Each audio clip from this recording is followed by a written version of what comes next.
Buenas, soy el doctor Edil Enrique Toledo, médico cirujano, soy docente de la universidad. El tema que vamos a avanzar es un tema muy importante porque es considerado como la patología número uno en el mundo desde el punto de vista quirúrgico. Estoy hablando de apendicitis aguda. Entonces, la apendicitis aguda, vamos a hablar un poco antes de hablar directamente al tema y un consejo que le doy siempre a ustedes es que cuando traten de estudiar, traten de exponer o explicar alguna patología, alguna enfermedad, es bueno que ustedes siempre hablen un poco de anatomía, ¿ya? Hablen un poco de fisiología de ese órgano y después se van de lleno al órgano afectado. En todo caso, estamos hablando de apendicitis. Entonces, un poco para hacerle acuerdo el tema de que en biológico, estamos hablando que el apéndice es derivado del intestino medio primitivo, es decir que deriva de ahí. Es por eso que es importante saber esto, porque seguramente algún día le van a hacer una pregunta que a veces no se confunden en la respuesta cuando le preguntan por qué el dolor del apéndice va y se localiza, y el dolor se localiza en fosa ilíaca derecha, donde se hace continuo, si el apéndice a veces el dolor empieza en región de epigastrio, ¿ya? Y ustedes, una de las respuestas que deberían hacer es que porque el dolor se inicia en epigastrio porque deriva del intestino medio primitivo, es decir, en región de epigastrio, y después va descendiendo el apéndice hasta localizarse pues en el ciego. ¿Me entiende? Entonces esa es una respuesta. Otra respuesta que deberían hacer también, que por qué el dolor se inicia en epigastrio. Generalmente, estoy hablando más de un 80%, se inicia en esa región y luego se localiza en fosa ilíaca derecha. Una explicación más es que ustedes pueden decir por su origen de inervación. El apéndice proviene de su inervación del plexo solar. ¿Me entiende? Que está en región de epigastrio. Entonces, proviene de su inervación y el dolor lógicamente en fosa ilíaca derecha, pues, ¿no? Pero al inicio siempre empieza generalmente en región de epigastrio o en región periumbilical. Entonces esas son las dos respuestas que ustedes deberían dar cuando le preguntan un día por qué el dolor generalmente de apéndice inicia en epigastrio, en región umbilical, y luego se localiza en fosa ilíaca derecha. Por su origen embrionario, intestino medio primitivo, y por su origen de inervación del plexo solar. Esas son las dos respuestas que deberían dar. Ahora, ¿qué otra cosa es importante en el tema biológico? Hablamos de que el apéndice se puede observar ya en la 8ª semana de gestación. ¿Me entiende? Entonces esas dos cositas o dos detalles importantes en el tema relacionado a la embriología del apéndice. Proviene del intestino medio primitivo y en la 8ª semana de gestación de recién podemos observar el apéndice. Hablemos un poco de anatomía, así como está en la imagen. Hablamos de que generalmente el apéndice ya está insertado en el ciego, ya, eso es importante, en el ciego, y lógicamente otra referencia anatómica es que está más o menos a 2 a 3 centímetros por debajo de la válvula ileocecal. Eso ustedes también no tienen que olvidarse. Eso es importante porque cuando uno entra a operar a veces un apéndice, entra por una incisión pequeña, ¿ya? Y uno debería ubicarse anatómicamente dónde está el apéndice. Está en el ciego a más o menos 2 a 3 centímetros de la válvula ileocecal. ¿Cuánto mide? Entre 7 a 8 centímetros de largo por 4 a 8 milímetros de ancho. ¿Me entiende? Entonces, ese es sus dimensiones. Y si quieren ser un poco más anatomistas, pues también hay una válvula en el apéndice. Estoy hablando de la válvula de Ehrlich, que es la válvula del apéndice. Entonces, como verán, eso es importante. Otra cosa importante en cuanto a la histología, podemos hablar que si hacemos un corte ya histológico, vemos que de adentro hacia afuera tenemos la capa mucosa, que es esta interna, la capa submucosa, tenemos la muscularis, la subserosa y la serosa. ¿Ok? En algunos libros no está la capa subserosa, pero en este libro hablo de que hay De adentro hacia afuera, las capas del apéndice es mucosa, submucosa, muscularis, subserosa y serosa. ¿Me entiende? Eso, por favor, también es importante en relación a la anatomía. Otra pregunta que siempre hacen en el internado es la posición del apéndice. ¿Ya? Y eso varía de acuerdo a los libros también. Entonces, generalmente, cuando hablo de posición, hablo de que todo lo que es la punta o el cuerpo de todo el apéndice. Ya hemos mencionado que la inserción es una sola, pero cuando hablo de posición es cómo está en la posición del paciente, del apéndice, perdón. Por ejemplo, cuando el apéndice está apuntando hacia abajo, hablamos de una posición descendente o pélvica, que en la mayoría de los libros menciona que es la posición más común de encontrar el apéndice. Tenemos una posición presecal, retrosecal, subsecal e interna. Entonces hay hartas clasificaciones de esta relacionadas a la posición del apéndice. Entonces eso es importante. Otra cosa importante en el tema de anatomía del apéndice, hablo de que el apéndice tiene una irrigación que es dada por la arteria apendicular. Y cuando hablo de arteria apendicular, hablo de que la arteria apendicular es rama de la ilioapéndico-secocólica. La arteria ilioapéndico-secocólica es rama de la cólica derecha. La cólica derecha es rama de la mesentérica superior y la mesentérica superior es rama de la aorta abdominal. Mire, es todo el trayecto de vaso sanguíneo. Entonces, la que lo irriga el apéndice es la arteria apendicular, rama de la ilioapéndico-secocólica. La ilioapéndico-secocólica es rama de la cólica derecha es rama de la aorta abdominal, la mesentérica superior, perdón, y la mesentérica superior pues va a la aorta abdominal. ¿Me entiende? Entonces, esa es su irrigación del apéndice. Su drenaje venoso son tributarias de la mesentérica superior. Ese es su drenaje venoso. Y cuando hablo de su inervación, provienen pues del plexo solar a través del plexo mesentérico superior. ¿Me entiende? Proviene del plexo solar su inervación a través del plexo mesentérico superior. Entonces, eso es lo más importante que deberían acordarse de anatomía. Y como le dije, no vamos a hablar en específico de anatomía ni de fisiología, sino le estoy dando una orientación para que entremos al tema. Otra cosa importante es su función. Si bien es cierto, y a veces me da risa en el tema de que ¿para qué sirve el apéndice? Algunos dicen para darle plata al cirujano, pero no es así. Tiene su función. Todo órgano que está en nuestro cuerpo tiene su función. Si bien es cierto, no tan específico, no tan importante como otros órganos como el cerebro, riñón, hígado, pulmón, corazón, ¿me entiende? Pero el apéndice, dentro de sus funciones, se lo ha comparado como las amígdalas intestinales, ¿me entiende? ¿Conocen las amígdalas? ¿Se acuerdan de las amígdalas? Las amígdalas es un tejido linfoide. El apéndice también proviene de un tejido linfoide, ¿me entiende? Por lo tanto, tiene mecanismos de defensa que ustedes deben tenerlo en cuenta. Entonces, ahí como dicen en la lámina, el apéndice constituye un mecanismo defensivo contra las infecciones intestinales, tal es el hecho que es llamado amígdala intestinal. Su función es idéntica a las amígdalas que tenemos en la parte respiratoria, en la laringe, ¿me entiende? Y lógicamente cuando se inflama las amígdalas se produce una amigdalitis. Cuando se inflama el apéndice se produce una apendicitis. ¿Me entiende? Otra función importante también aparte de ser un tejido linfoide, es un órgano excretor. Es decir, que expulsa secreciones, expulsa cuerpos extraños, ¿ya? Elimina sustancias extrañas o nocivas al cuerpo. Esto quiero que, como ejemplo, un médico hizo un experimento, agarró distintos tipos de bacilos, ¿ya? Y lo inoculó en un conejo, hizo un experimento.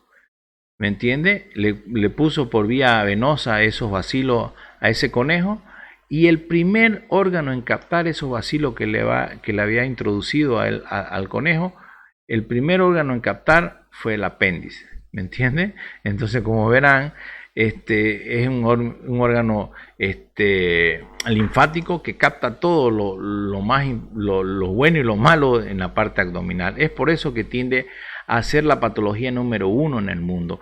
Muchas veces se inflama y se produce una apendicitis, pero muchas veces este mecanismo de defensa actúa y no se produce nada. Entonces eso es importante que ustedes se acuerden. ¿Ya?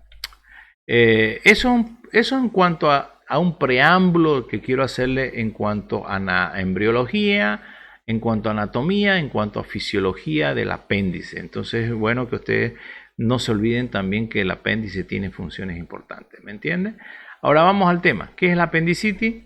Como le mencioné anteriormente, la apendicitis es la inflamación del apéndice, es la patología número 1 en el mundo, desde el punto de vista quirúrgico en niños mayores de 2 años, ¿me entiende? Entonces, a cualquiera le puede dar el cuadro apendicular. Lógicamente tiene su rango de edad, que generalmente en algunos libros menciona entre la pubertad hasta los 20, 30 años, pero nos puede dar a en cualquier edad, ¿me entiende? Entonces, eso es importante que ustedes conozcan. Este es un poco de lo que puede pasar cuando hay un cuadro apendicular. Generalmente la incidencia, como le dije, entre los 20 a 30 años es más frecuente en jóvenes esta patología, pero como le dije, también puede dar en niños de 2 a 7 años, como también puede dar en pacientes añosos, pero dentro del rango de edades más frecuente de esta patología, pues es entre 20 y 30 años. Es un poco más frecuente en varones que en mujeres. Hay factores que predisponen también a un cuadro apendicular, por ejemplo, la alimentación, por ejemplo, aquellos pacientes que se alimentan con muchas carnes, dietas cárnicas, o aquellos pacientes que tienen problemas de estreñimiento, también es importante. Como le mencioné, también es importante que cuando da un problema de apendicitis en pacientes añosos, enmascara peor el cuadro, es decir, que es más difícil el diagnóstico. Cuando hablo de etiología, es importante que la causa principal de una apendicitis es la obstrucción de la luz apendicular.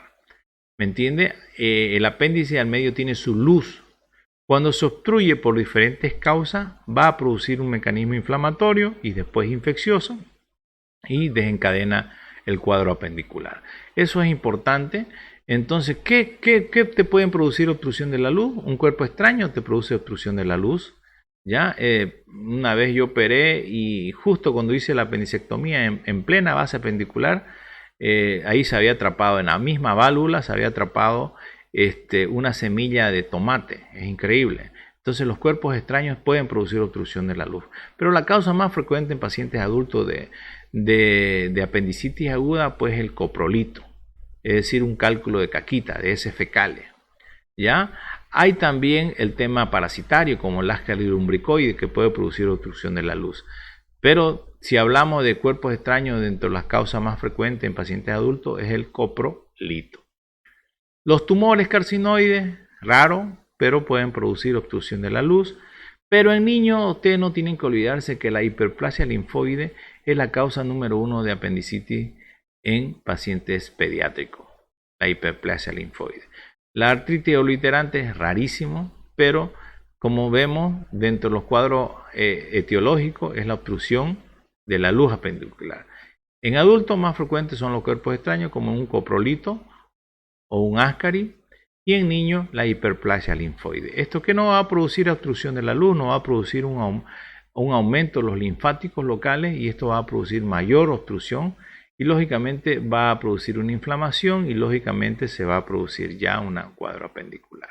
Esta imagen espero que no se olviden, grábenlo en su mente, es un esquema de un corte esquemático del apéndice.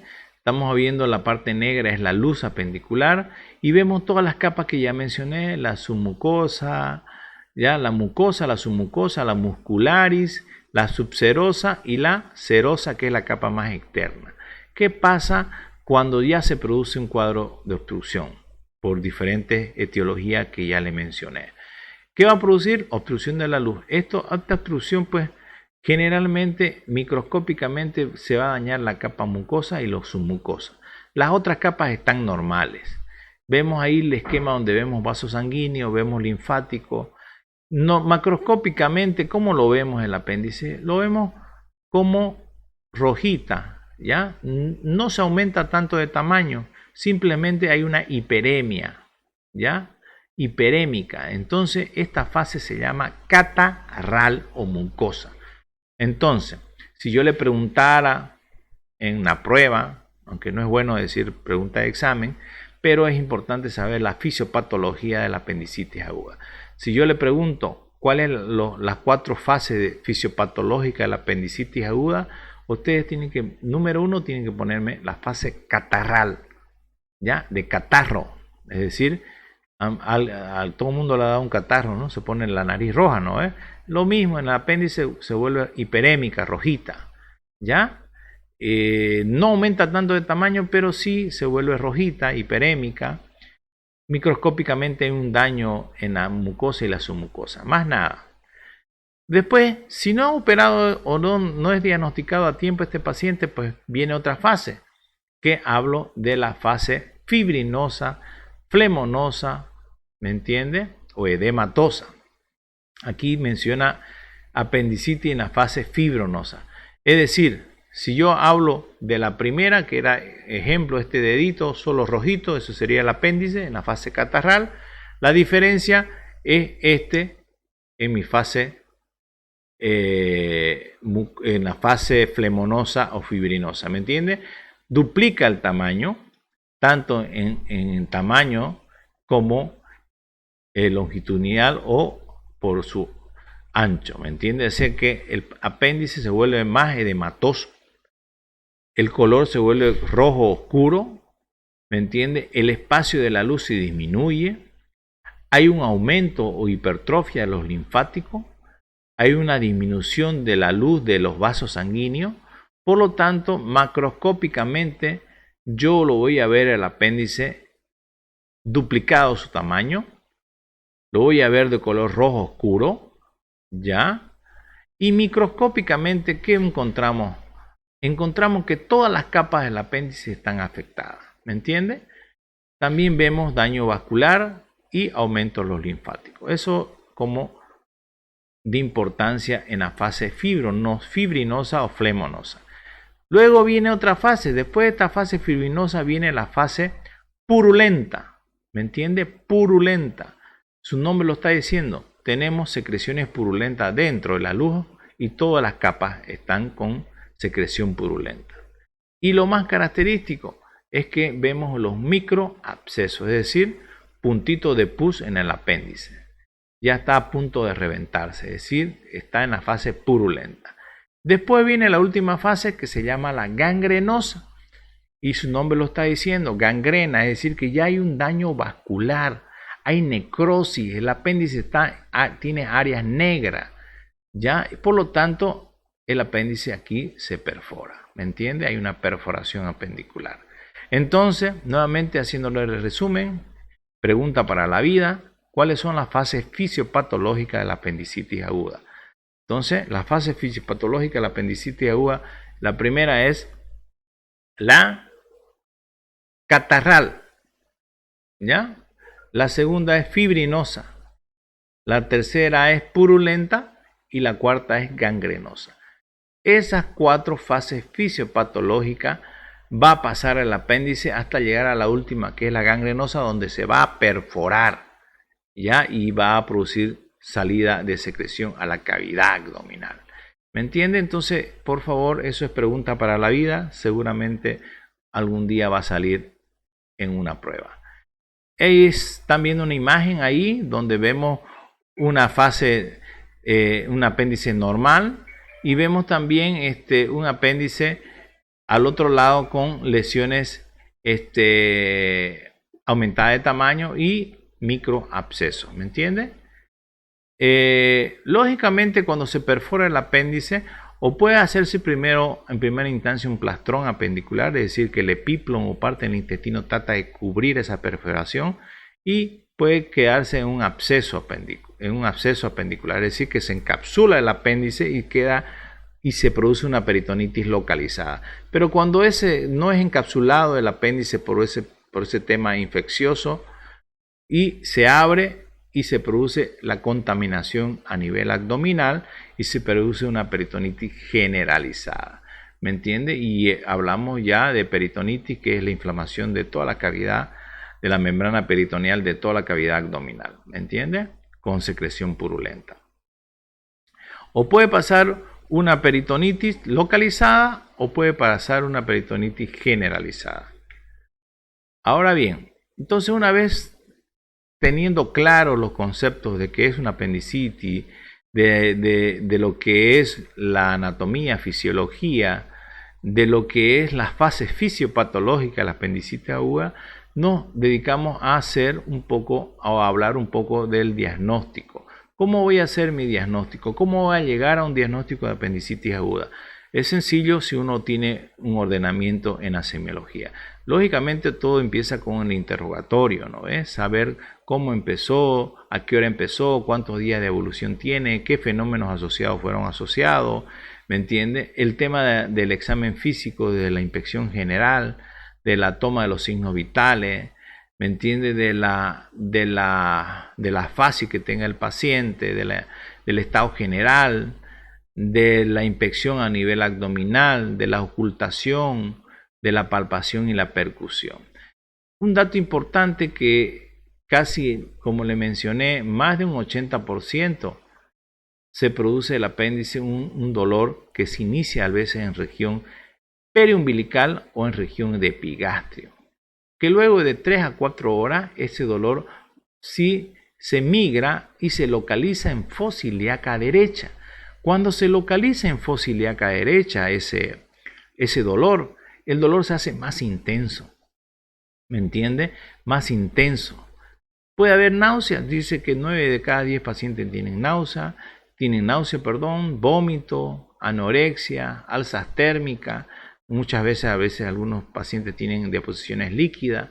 Entonces, dentro del interrogatorio, ustedes todos esos tienen que averiguar. Hay una famosa cronología que lo inventó un doctor, el doctor Murphy, que es la cronología de Murphy. Ya lo mencioné, la cronología de Murphy. Es la cronología del dolor de la apendicitis aguda. No se van a confundir porque hay un signo de Murphy, que eso es vena colecistitis. Yo estoy hablando de la cronología del dolor de la apendicitis aguda. Entonces, ¿cuál es la cronología de Murphy? Es un dolor que se inicia en región de epigastrio o región periumbilical, que luego de 3 a 4 horas se localiza en fosa ilíaca derecha y el dolor se hace más intenso en fosa ilíaca derecha. Eso es la cronología del dolor de Murphy en apendicitis aguda. No le voy a enseñar esto, que ya lo llevaron, el tema de Atiliev, cuando es una neumotecnia para describir el dolor, pero sí es importante saber los signos, ¿me entiende? Cuando hablamos de apendicitis hay más de 20 signos semiológicos que uno puede hacer para diagnóstico de apendicitis. No lo van a hacer los 20 en el paciente, ¿ya? Pero que sepan 1 o 2 bien hechos es importante, o sepan 3 o 4. ¿Me entiende? Entonces, dentro de los signos importantes para el diagnóstico de apendicitis es el signo o punto de McBurney, ¿ya? El punto de McBurney ya saben que es una línea imaginaria que va de la espina ilíaca anterosuperior al ombligo. La unión de esas líneas imaginarias, el 2/3, el tercio externo, es el punto de McBurney. El signo de Rosen es otro signo importante en cuadro apendicular, que es cuando ustedes palpan la fosa ilíaca izquierda y llevan los gases hacia arriba y descomprimen la fosa ilíaca izquierda, y va a haber dolor en la fosa ilíaca derecha. En pocas palabras, palpan fosa ilíaca izquierda y descomprimen a la palpación y hay dolor en fosa ilíaca derecha. Y lógicamente el signo más importante, o el patognomónico, el que la mayoría los hace, es el signo de Bloomberg, que es el dolor a la descompresión en fosa ilíaca derecha. Cuando uno comprime la fosa ilíaca derecha, y al comprimir no hay dolor, pero cuando descomprime, ahí hay dolor. ¿Me entiende? Eso es Bloomberg presente. También hay otro signo de rigidez. Hay un signo que se llama Geneo-Musit, que es un dolor a la descompresión en todo el abdomen. Eso es más grave, ¿no? Porque eso nos indica que ya hay un cuadro peritoneal, ¿me entiende?